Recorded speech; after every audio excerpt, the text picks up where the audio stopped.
میں نے امام زمانہ سے عرض کی کہ آپ کی خدمت میں حاضر ہونے کا کیا طریقہ کار ہے؟ آقا جان نے فرمایا، میں ہمیشہ آپ کے ساتھ ہوں، جس وقت آپ کی خواہش ہو آپ مجھے دیکھ سکتے ہیں۔ بسم اللہ الرحمن الرحیم۔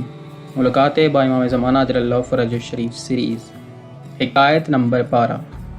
مرحوم حجت الاسلام والمسلمین آقائے تقی زرگری اہل بیت رسول خدا صلی اللہ علیہ وآلہ وسلم کے دوستوں میں سے تھے، اور میں نے ان کے حالات تفصیل کے ساتھ کتاب پرواز روح میں لکھے ہیں۔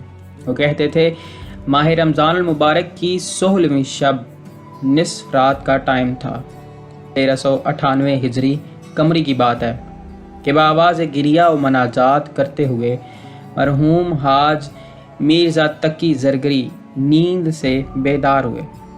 عجیب قسم کی خوشبو سے کمرہ معطر تھا۔ میں نے پوچھا، کیا ہوا ہے؟ اس نے کہا، تمہیں علم نہیں کیا بات تھی؟ حضرت بقیت اللہ عجل اللہ فرج الشریف تشریف فرما تھے۔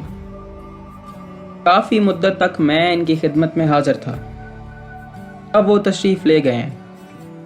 ان کی جدائی کی وجہ سے میں ناراحت اور بے قرار ہوں۔ میں نے کہا، بس آپ نے مجھے کیوں نہیں بیدار کیا؟ اس نے کہا، آقا جان نے فرمایا تھا کہ اسے نہ جگاؤ، آرام کرنے دو۔ میں نے پوچھا، کوئی گفتگو بھی کی ہے؟ اس نے فرمایا، میں نے آقا جان سے کئی سوالات کیے ہیں اور انہوں نے جوابات عنایت فرمائے ہیں، لیکن میں تمام سوالات آپ کو نہیں بتا سکتا۔ میں نے عرض کیا، جتنی مقدار آپ بتا سکتے ہیں ارشاد فرمائیں۔ اس نے فرمایا، ملک کی حالت کے بارے میں پوچھا ہے۔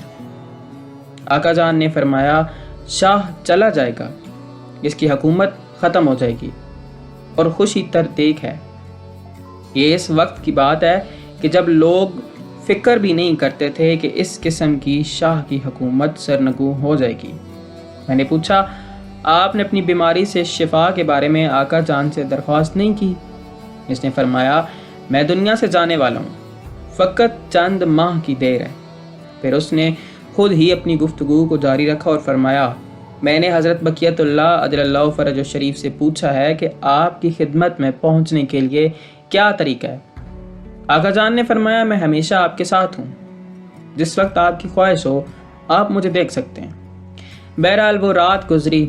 اس رات کے بعد مرحوم حاج میرزا تقی رحمۃ اللہ علیہ کی حالت غالباً دگرگون ہی رہی، یہاں تک کہ دار فانی کو چھوڑ کر دار البقاء کو چلے گئے۔ یا رب محمد وآل محمد صلی علی محمد وآل محمد وعجل فرج آل محمد۔